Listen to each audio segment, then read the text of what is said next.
Thanks for listening. Welcome to The Prize Inside. A chiropractor's journey in everyday holistic health and vitality. Here, your host, Dr. Jeremy Myers, delves into the remarkable journeys of everyday people who have embraced the path to health and healing.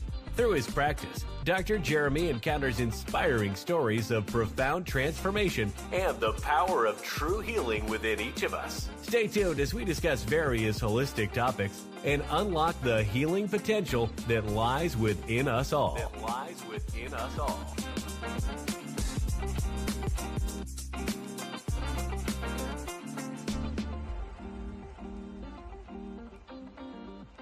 Join us as we explore the prize inside, looking at holistic health and extraordinary human potential. Hi there. Hi there.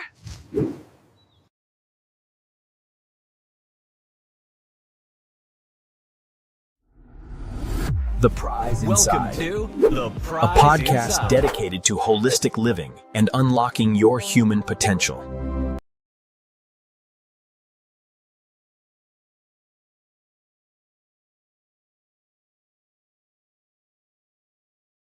All right, welcome everybody. Sorry about that little tweaky there, but welcome to The Prize Inside, the 1% Tribe edition. Tonight, we're going to talk about a really cool word in chiropractic.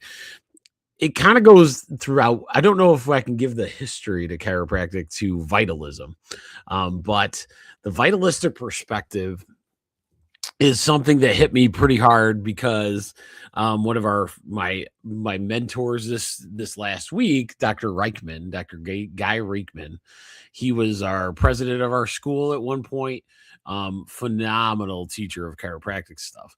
But one of the things that I was super impressed with, as he got older, he got more and more into, the vitalistic perspective. He was always that way. And when you understand what we're going to talk about tonight with vitalism, it helps discern. Remember, the reason I picked this is like in thoughts. Okay. One of the things we've done as a society is that we've created patterning into our brains that everything is essentially in all of our medical, in any way you're ever going to fix anything medically, is through materialism type thinking. Okay. And so with that, it comes with its own set of challenges because it shows you like this crazy limitation to who we are when in fact, healthcare is a fantastic, the health of the human body is never a parts only kind of situation and system. What we've done is it's in our chiropractic thought, we have learned the wrong system. It's kind of like going to school and learning the absolutely wrong thing. We learned sick care that says that the parts just need to be replaced and they can never be as good as, as they can. We are the only one with each cell has its own built-in AI, self-learning organism, right? So each cell of our body has this self-learning situation. And in fact, I was just listening to a podcast this morning. There's some doctors out there. I don't know much about this. This is brand new tech, so I'm super curious about it. They've said they've kind of discovered a way to kind of open up the aging, what they call is I think what they're talking about is the telomeres. The telomeres in a way to access them better, and we'll have to see where that plays out. But the idea of that this how do people recover from things, right? And that's where vitalism can be such a cool thing. And the biggest thing is the perspective. So like what I mean by that is the problem with the materialism as our model for sick care is that it takes the vitalistic aspect out. And that's what chiropractic wants to aspire to you guys, like aspire to me each and every day. And that's the 1% tribe. 1% tribe, we're trying to improve our cellular health 1% a day. If that cell stays as healthy as it possibly could in that environment in that day, then you can literally have self-healing within you. Okay. So with that said, hopefully I can break this down pretty good. I thought this was a great word for tonight's stuff. And I have a few good videos that I want to show you of some great speakers in this environment. So with that said, before you go, subscribe to our newsletter. I'm getting pretty good at it. We do a Tuesday newsletter every week. tribe1.substack.com gets you on that newsletter list, and I send out, sometimes I'll do transcripts of talks. Sometimes I will do or just notifications when we go Sunday and Wednesday. I'm waiting patiently. I have a guest for Wednesday for Whole Health Weekly. Don't miss that one. Whole Health Weekly, 8:30 Wednesday night. Let me see. I want to make sure. I may have gotten a confirmation. Let me look. All right. Perfect. Cool. I got her. Okay. So I can talk a little bit about it. This lady I'm bringing on is going to talk a little bit about why and how she creates her own flower. So this is going to be pretty epic. So, and we'll tell you the reason why and how you would actually do that. So I'm super pumped. I got another one coming in March, mid-March as we go. But remember, tribe1.substack.com gets you on your newsletter list. It's just an email list. Won't hit you too much on that. Remember to subscribe because I'm stuck. I'm stuck in the Rumble at 74. I want to get to 100. That'd be so cool. I don't know what it does if I get to 100, but so get on the prize inside a chiropractor's journey on Rumble. Love to get to 100, 3 digits. And then the final one is the prize inside a chiropractor's journey on YouTube. That one's on there. We're gaining a little bit on that one as well. So without further ado, let's start talking about vitalism. Okay. Let me get rid of these banners. Tribe1.substack.com. You know where it is. Embracing vitalism, innate healing, and peak vitality. So tonight, what we're going to go over is the vitalistic approach to health. Okay. The vitalistic perspective. What does that word mean? Okay. And a lot of people will be like woo woo, but I'm over woo woo. 25 years in practice. The woo-woo is real. I don't care. Scientific validation be God. We are a spiritual, energetic, with parts. It all is there. It's obvious. There's so much evidence for that. So just never fall for we aren't the sum of those parts. So, and then the biggest thing is understanding what I'm trying to assess. The vitalistic perspective is a different thought process.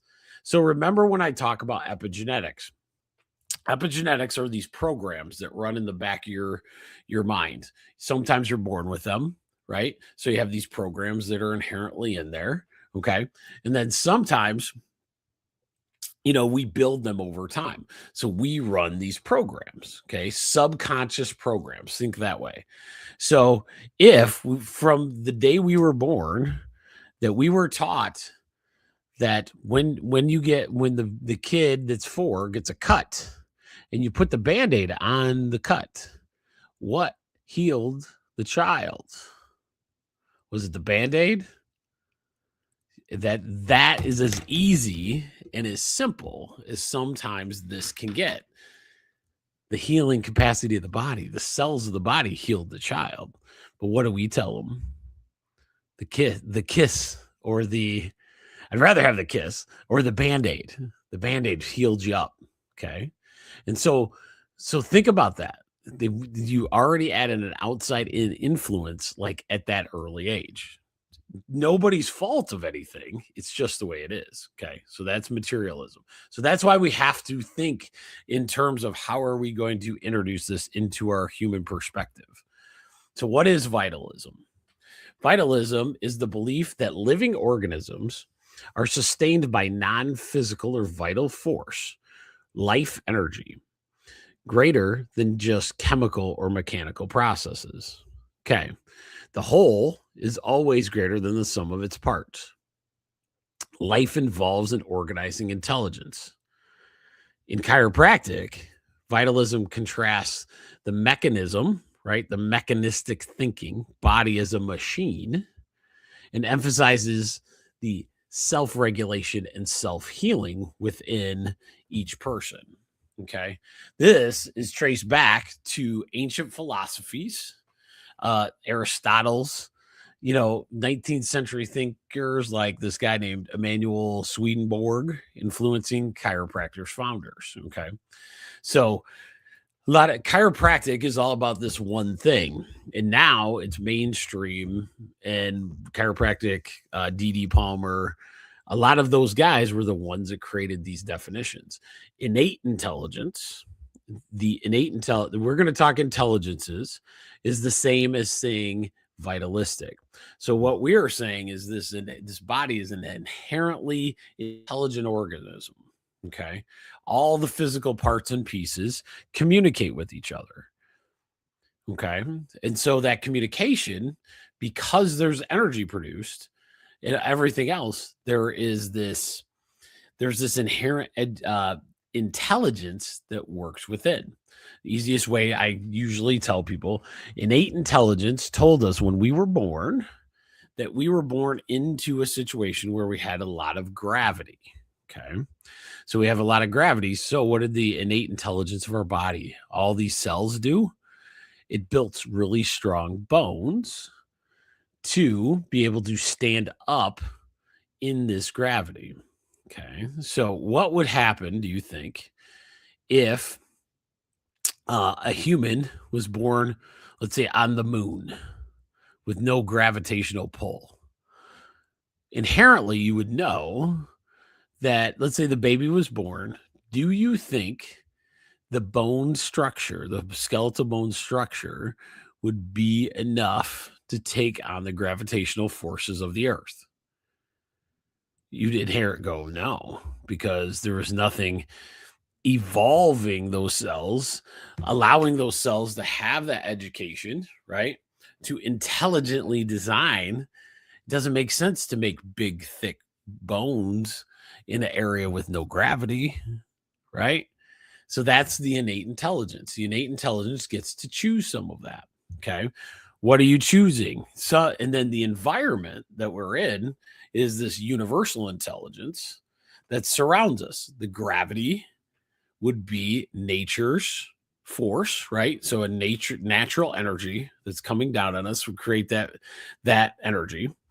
We would call that a universal intelligence and a universal law. Okay. So that's where the physics laws against the human body.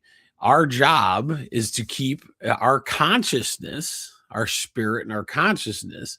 Our job is to make sure that our innate intelligence, all of these cells of the human body, have the best chance to express themselves when we're under these universal forces. Okay. And of course, the only way you can do that is get rid of three things: thoughts, interferences with thoughts, toxins, and traumas, right? So those three things we want to avoid as much as we can, right? or fight through and get them out of our environment daily, right? And that's what our job is. Okay. So innate intelligence and vitality. If you understand the innate intelligence, then you have to think that our body is run in this vitalistic perspective, that our body is more than our body's processes or physiology is more than the sum of its parts.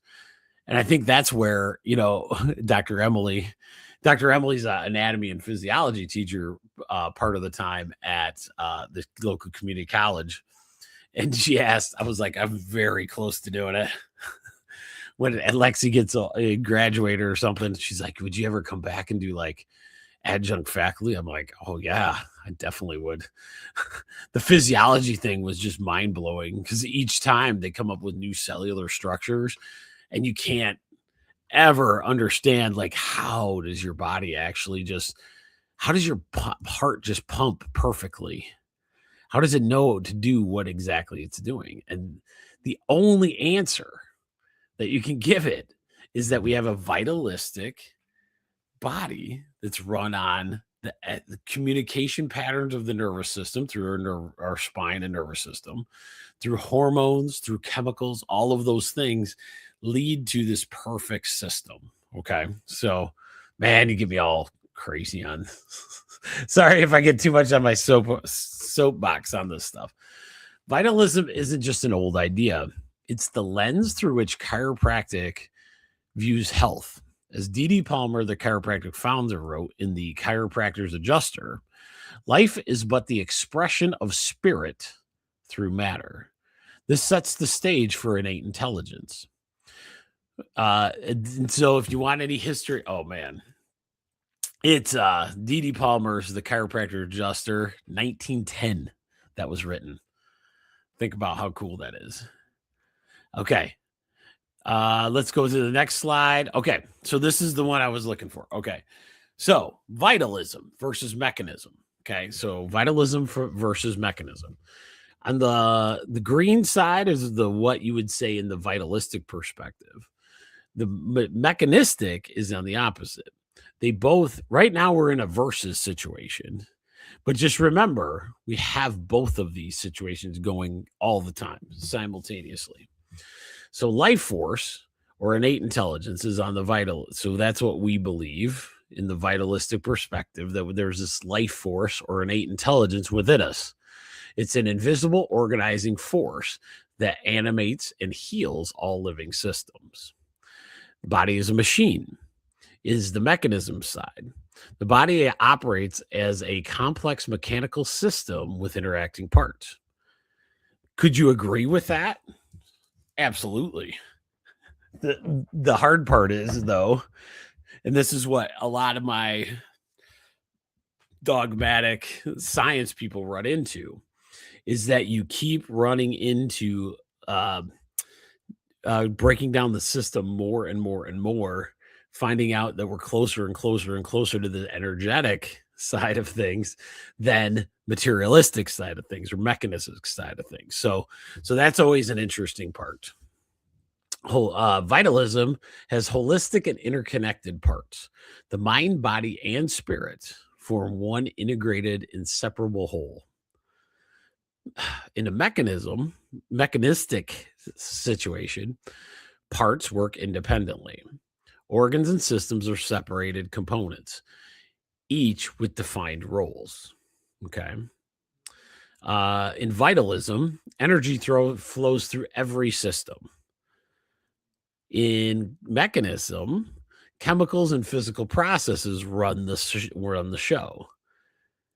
And I can give an argument for both. That's what's so brilliant. That's why it's almost overwhelming to even think that it could be just mechanistic, right? So vitalism believes that the body heals itself. Given proper conditions, the body restores its own natural equilibrium. I need some help there. No, I'm just kidding. And then mechanistically, in that world, you want to treat the symptom, right? Diagnose, target specific malfunctioning components for the targeted repair. So using chemicals outside of these things and use it. Does it work? Yep. It absolutely does. Right? Now, the hard part is like deducing that none of the other things get in the way. But if you notice, By focusing, well, we'll talk about that in a minute. By focusing and isolating on one area, okay, before we finish this, in a mechanistic perspective, because they are focused and targeted on one direct area, what occurs, and we need these people, by the way. It's not a dig upon that. You want your cardiologist to be really good cardiologist, right? But the biggest thing is when they mechanistically go in and fix and just repair the part that's broken. That is what's led us to the sick care model of chasing these things for decades. Because the problem is like if I don't look at the body holistically, if I come in and fix this part that's broken, why is the part broken? Is there something else going on? Then maybe it would give us better insight into why that part's broken. Good example. See it all the time. Kidney stones. Kidney stones, the medical way to do it is to, once they occur, and I don't disagree with it, is to go in and either like, I think it's ultrasound wave therapy or something. Sometimes they get a pill, something to pass the kidney stone. The funniest conversation, though, I have is every time I go, so what did they tell you to do after the kidney stone passes? Oh, nothing. Just wait for the next one. Correct. So one of the things I would suggest is if my body was producing kidney stones, I would ask which kidney. That would be the number one. Or, where is it at? Is there a lot of them? What is going on? Because the kidney stone is a cry for help. It's a cry for that area. It's probably not working properly, regardless of if you want to put a specific on it. That kidney needs some help. And so what I would suggest is start looking up things that are good for your kidney, right? So maybe looking into your, shoot. All by herbs. I can't believe I can't remember that name. Holy crap. It's it must be a choleretics and cholagogues. Excuse me. Choleretics, cholagogues might be a thing. What herbs would help you, get to that next level of making sure you have a healthy kidney.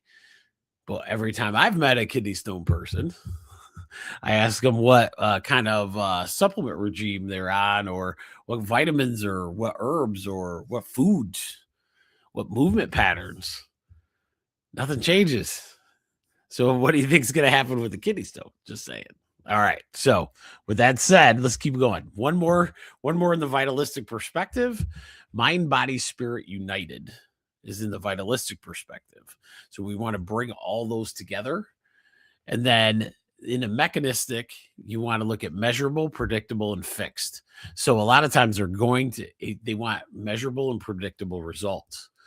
Do you blame somebody for looking at the mechanism? No, not at all.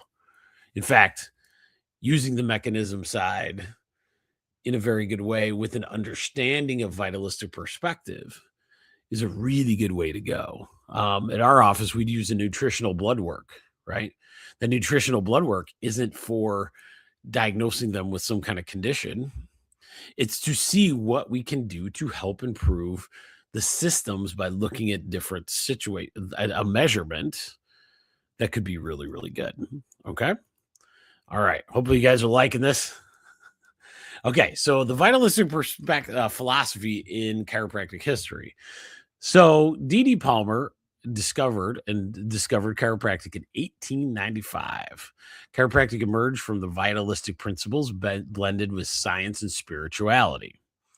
Palmer's view is the body is animated by the vital force disrupted by spinal misalignments, subluxations, which chiropractors then restore. So let's talk about that.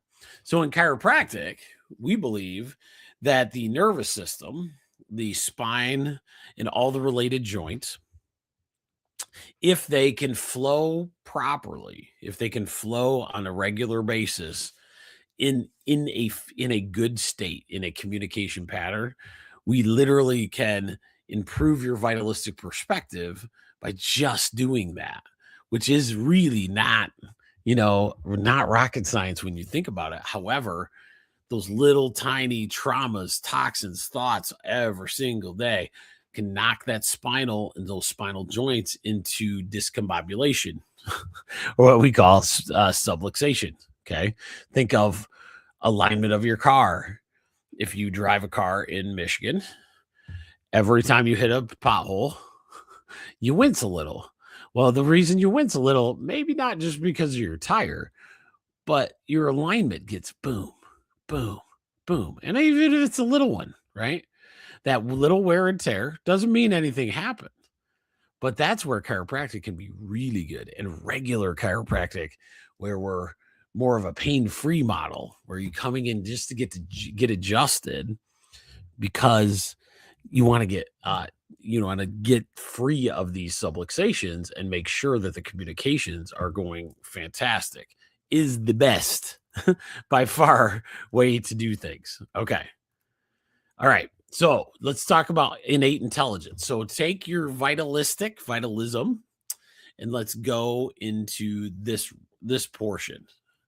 Okay. And then from here, I want to show you guys a few videos as well. So understanding innate intelligence. Innate intelligence is the body's inborn organizing life force. Okay. A segment of the universal intelligence, like we talked about in the beginning, the cosmic ordering principle. So think gravity. Okay. That coordinates all functions for health and healing.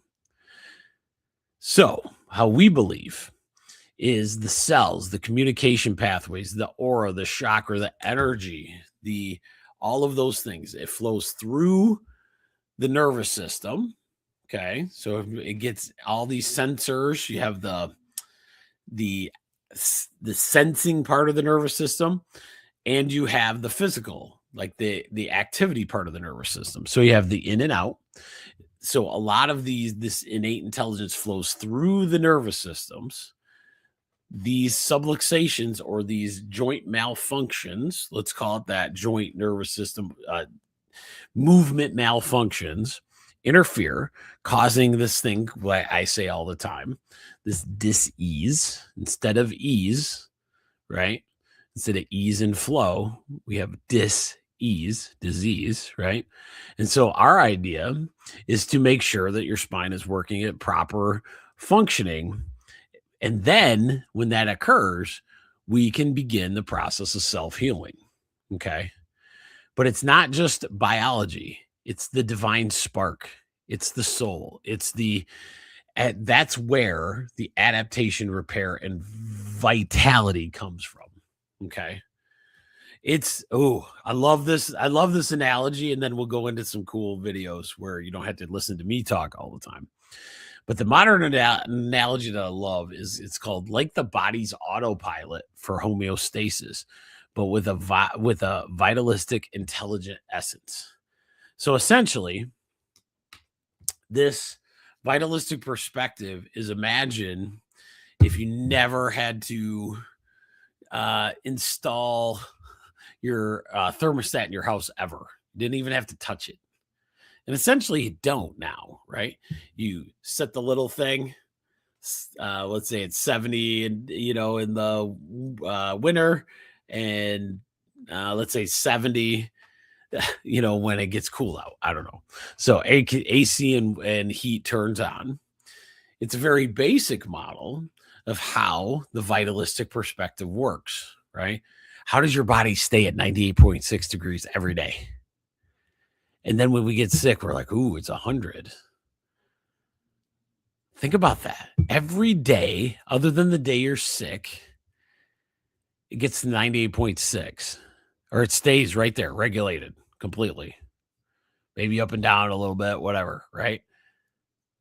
But the day that you need it to go to 100 to kill off the bug, it goes up to 100 and something, right? That's pretty freaking impressive, actually. If you ask me, I don't know. I think that is phenomenal. So yeah, biggest thing is just understanding, that the vitalistic perspective takes it all together. It doesn't mean you have to throw the mechanistic perspective out of the bathwater, I can tell you chiropractors have learned to integrate into the sick care model we currently have. The part we don't love is that we, diagnose every condition and we don't look for the natural self-healing remedies first. And I think if that actually started to change in the world we are in health and healing, we'd have a much better opportunity for it. Okay. So this is one more quote and then I'll get into, let's do our videos actually. So let me get into that. I got some pretty good ones, but I wanted to start with this one guy. Let's talk. This guy's pretty cool. Okay. So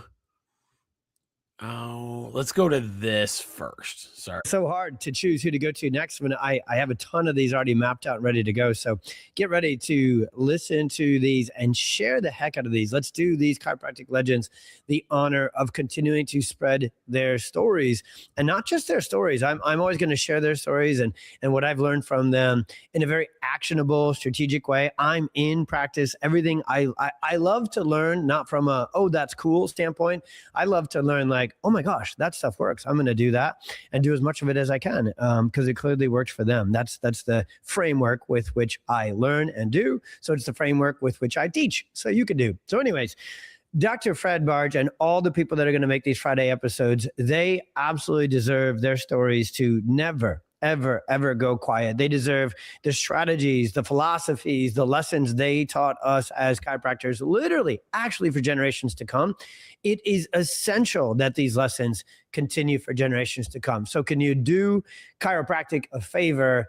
And if there's ever a family practice episode you share, make it be these first Friday lessons from the legends. Please put this on your Instagram stories. Please post it up on your Facebook page. Please text it out to other chiropractors. This guy I might bring on. I just came across his stuff, but he picks Dr. Fred Barge. I actually had him in class. An amazing man. Dr. Geimer, who I learned from, knew Dr. Barge as well. And one of the things that was fascinating, he has this book called Scoliosis that we'll be going over at some point. Because some of these guys are just master thinkers, absolute master thinkers. Right meow. I will totally allow you to hit pause on this episode and do two things. One, if you have not read already Dr. Fred Barge's book, Life Without Fear. There's a bunch of other amazing ones, but I'm going to share primarily from Life Without Fear right here. Go order that book and then come back to the episode. Okay.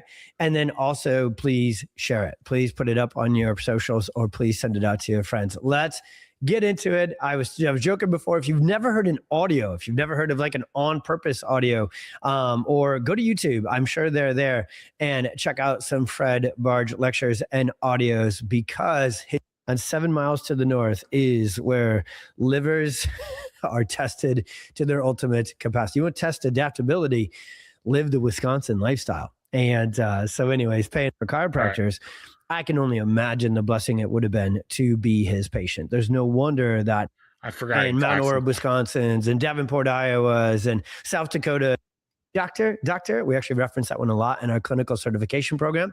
One Cause, One Cure, another legendary book I could do a whole episode about. From the Far Side of the Green Books and Subluxation, what it is, what it isn't, and what to do about it. So what his writings focused on was, without any shadow of a doubt, his lead horse, his trump card was vitalistic. Big picture philosophy of chiropractic. He really knew that everything we do was about tapping into innate intelligence and the body's self-healing capacity.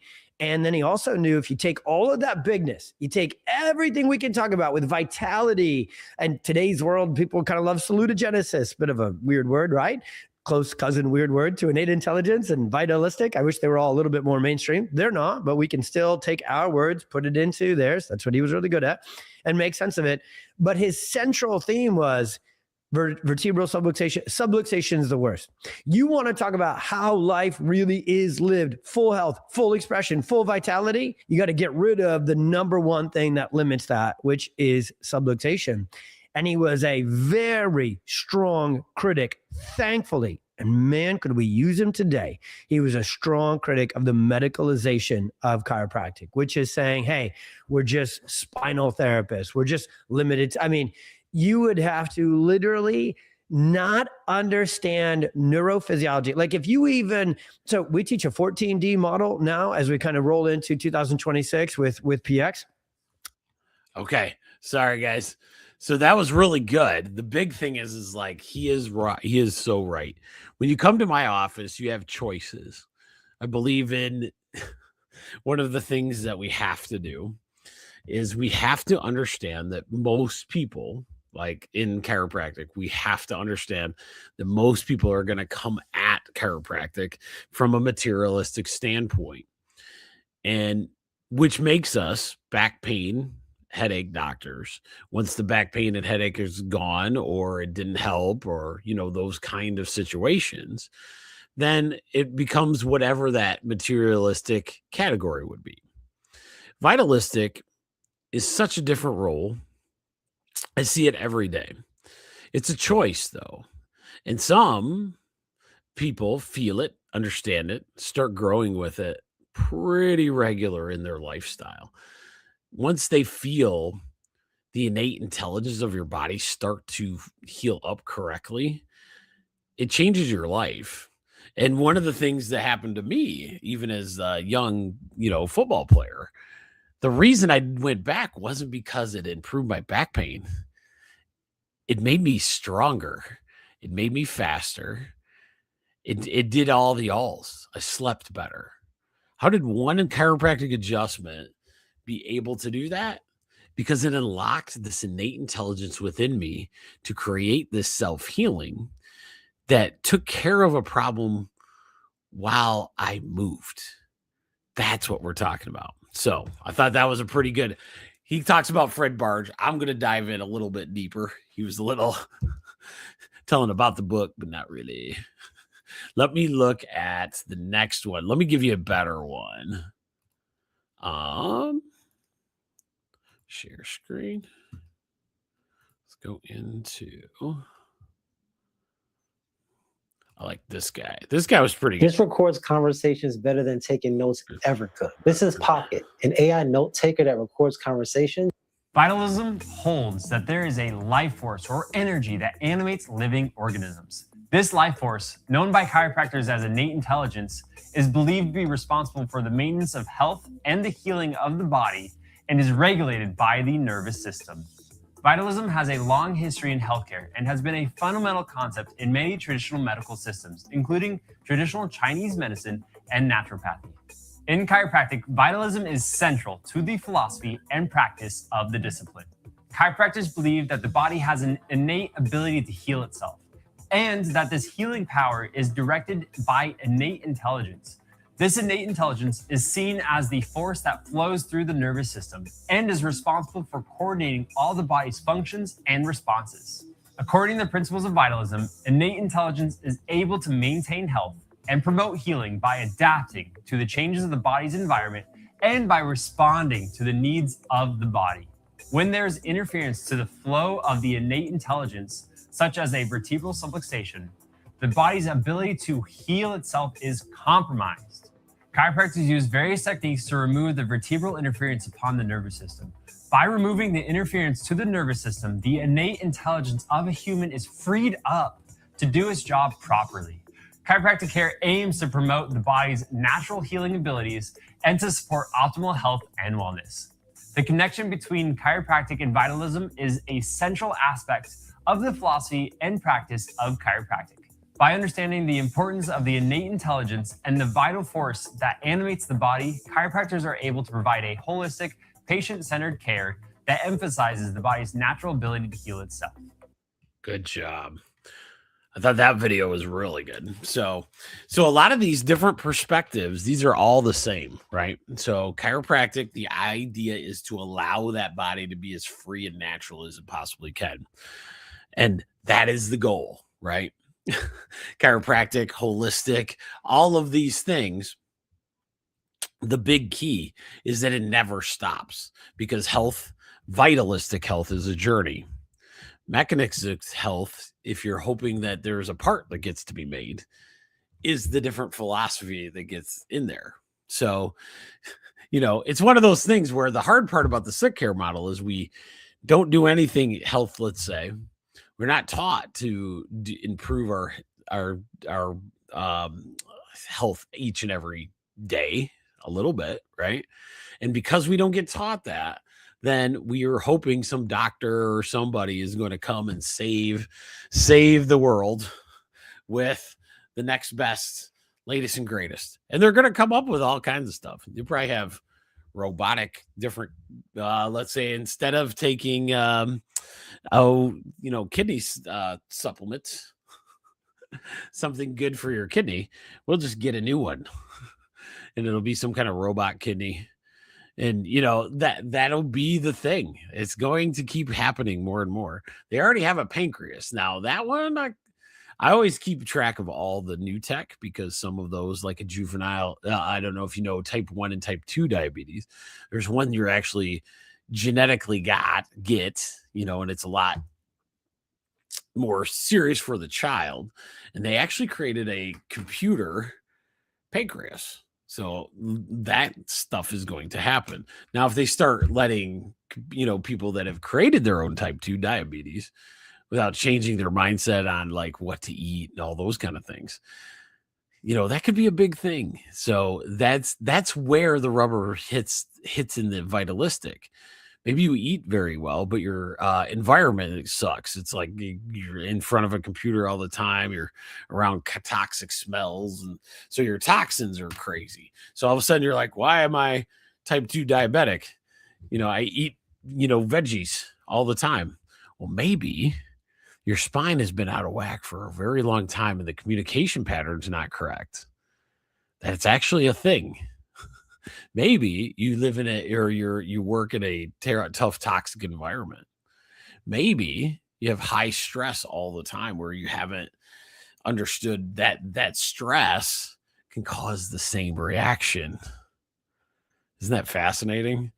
So sometimes when the mechanistic wants it to be certain things, it always brings me up a story of a good friend. Happens to be a medical doctor. And one day, and he just high active, like high stress, loves his job, but he liked this. I think he liked the inherent stress almost of it, because he just lived in that moment. He worked out like that too. So he loved the high intensity stress kind of workouts as well. Well, one day, and me and him always battled back and forth. He loved getting adjusted, and I loved trying not to ever see him. that was the running joke.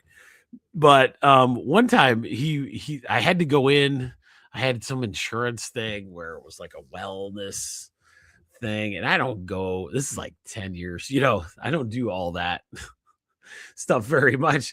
And so I go in there randomly. He's like, "What are you doing here?" I go, "Well, my insurance says I got to do it just to get a check or something." He's like, "Well, you got to have, is there anything wrong?" I go, "You put down that I'm chubby if you want, like overweight or something." So he puts that down on the chart. Well, I'm not a small guy. And he always thought, with the job I have, and I'm adjusting people all the time. So he puts the blood pressure cuff on me, and he finds out I'm like 120/80. And he goes, "What the heck, dude? I thought and I was chubbier than I am now, actually." He goes, "I thought I'd get like, the overweight, chubby, blood pressure reading, and we start laughing. I go, "I can show you how to not have that." And I just jokingly, we go down the road. Well, he goes, "No, seriously, like, how do you do that?" Because I've had, guarantee I would have wrote down, if I didn't see you, I would have put high blood pressure, or this, and this. And I said, biggest thing is the understanding that I know that I do meditation every day. I do prayer, meditation, all of those things. And so I believe, like, and I don't do it to lower my blood pressure. I do it for the overall energetics of the innate body being able to heal itself. And so he was like, whoa. So he was telling me his cholesterol's pretty high because of just the way he lives in that higher negative stress environment. I said, do it. And he didn't tell me much. He didn't tell me the number until later, but after this conversation. So we go, he's like, okay, I'll do it. So I go 10 minutes in the morning, 10 minutes, pick an app on your phone. I like this one. If you guys ever need one, Calm is really good. There's lots of different ones. Oh yes. Julie rocks. So you Calm and all those things. Right. And so you're just kind of like getting in that 10-minute meditation and just let your body kind of go, right? And get into that mindset, and you will feel the healing capacity. So probably 2 months goes by. He comes sprinting in my office and he goes, what the heck, man? That's not what he actually said, but he goes, what the heck? I don't even understand. I go, what? He goes, look at this. So he shows me a number of his cholesterol in the very high, in the threes. Let's say that, in the threes. Okay. That was before he started meditation. And then after 2 months of the meditation, he had reduced his own number from above 300 to in the 220, almost gone at the 200 or whatever it is, whatever the new number they come up with, right? And he was so fascinated. He's like, oh my God, I know. Here's the problem. So here's the problem with my medical doctors. They have these trigger numbers that they have to do something about. They can't just not do something.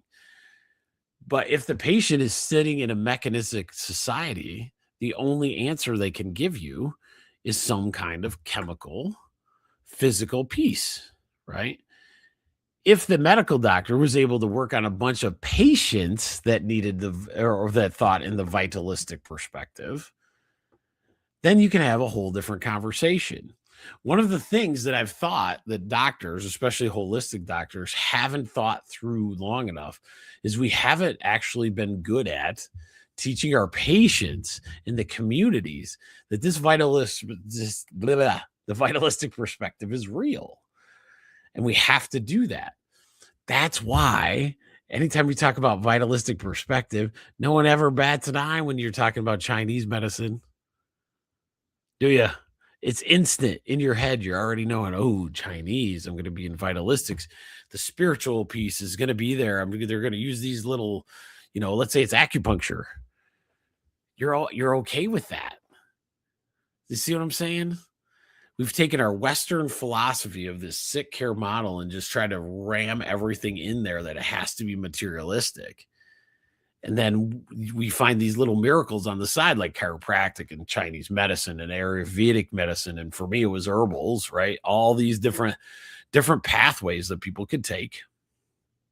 And as long as you learn that healing practices just keep growing and growing on themselves, it's going to be a fantastic day for the old vitalistic. Julie, it's good to hear from you. Are you back in town? Let me know. This is Julie. I know why I go to chiropractor. That's right. I know the vitalistic perspective. That's what it's about, right? And that's why I love this one. Okay. So let's give you some key chiropractic founders quotes, and then we'll end it soon here so that you guys aren't here all night. That which I named innate is a segment of that intelligence which fills the universe. That was D.D. Palmer. That's what we talk about with the universal. And remember, this is 1910. Okay. So some of the words are a little different than we use today, but that's universal intelligence. From B.J. Palmer, his son, within you is a grain of universal power. We call that power innate intelligence. How we use that, right? Innate intelligence is the intelligence that we communicate with this universal intelligence. R.W. Stevenson. R.W. Stevenson is the one big one that created some of the best books in chiropractic called the Green Books.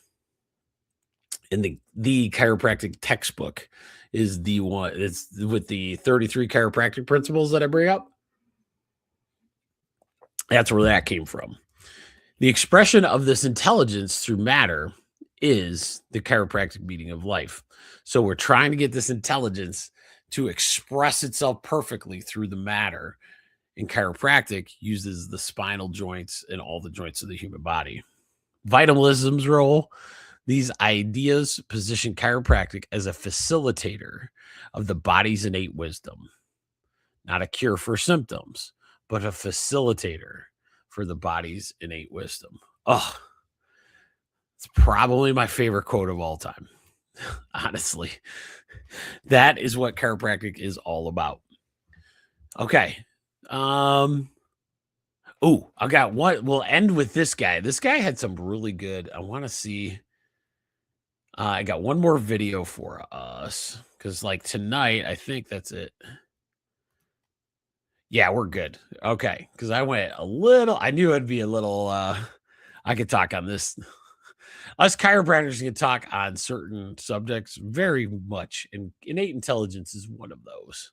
So let me bring up. All right, let me do. Let's use this guy. Is Jim Sigafus. And I looked at him, square in the eyes, and I said, sure. So he took this child in and laid her down, put her on the table. Okay, hang on. And doing it with absolute love and passion. And so he's going to talk about, you're going to miss a little bit of the story, but this is Dr. Jim Sigafus. And he was leaving his chiropractic clinic one day. And he is going to tell that story of this young child. Okay. This young child that a parent had brought in at the end of his day. Desire and being able to tenderly and gingerly become part of us.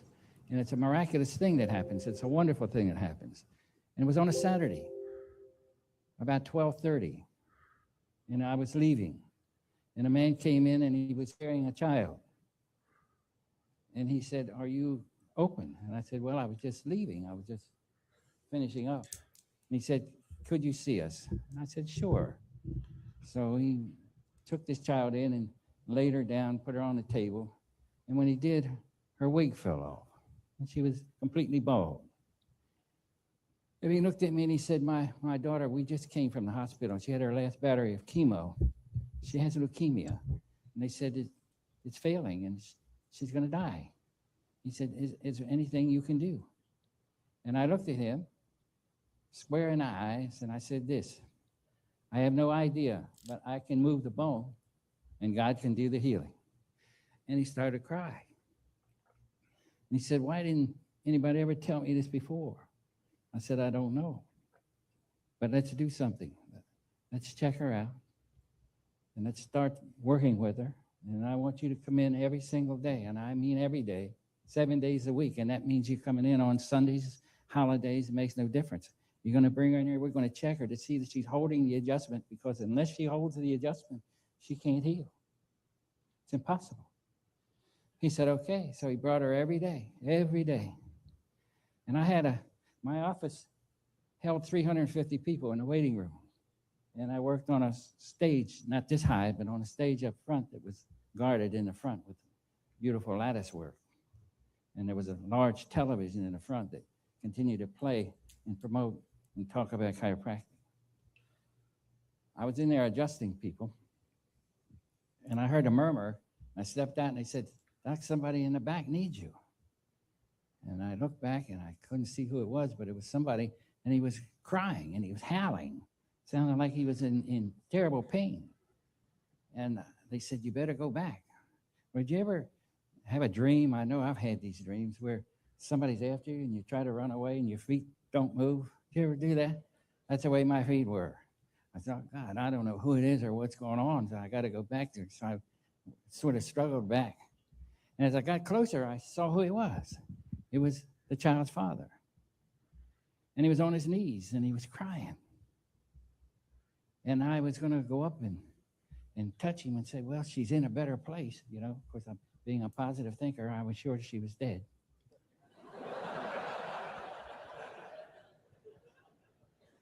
But before I made a complete fool of myself and said, she's in a better place. How do I know where she is? He looked up at me and she said, she's not here. I had that figured out. And as tears streamed down his eyes, he said, Doc, she feels so good. She said, Daddy, there's a dance over at Spring Grove High School. Can I go there? I can live this all over. Can I go there instead of to the doctor? And he said, sure. So there she was at the dance, and there was Daddy on his knees in a prayerful attitude, crying and saying once again, why didn't somebody tell me this before? And as they looked at him, there was a young lady there that did paintings, and we had panels, 4x8 panels, and she later, in watercolor, painted him on his knees with his hands up saying, why didn't somebody tell me this before? All right. Hopefully you guys enjoyed that. That was Dr. Sigafus. So one of the things that I do this night for, and I will always do, and probably as now that my kids are getting out of things, I'm going to do more and more. Julie, by the way, March 28th, we got a date. 2 to 5 is our anti-inflammatory talk. We're going to start with that. Going to be a lot of vitalistic stuff when we talk on the March 28th as well. But what we have to do is give people tools to understand how we're going to live this vitalistic perspective. Chiropractic is a huge part of that. It's a huge part. You know, especially if you start getting out of what they call the mechanistic aspect of the human body. When you think everything's body and parts, you're going to get sucked down this new tradition of, you know, new everything, chips in your brain, whatever, right? But we haven't even explored and understood the true human potential. The things that I've seen in my walks of life in every chiropractic clinic, the things that you're not supposed to get over and do, you know, it's incredible. It's incredible. And so understand this vitalistic. So what I'd like you to do this week is think that way. That's it. 1% this week is saying, you know what? Prayer can help me heal. You know, eating right can help me heal. Moving right can help me heal. Great thoughts can help me heal. They're not separate. They're not separate. All of those things, those spiritual energies, are literally parts of the sum of the whole. And if you start thinking vitalistically, and we start taking care of ourselves vitalistically, understanding what's the most important.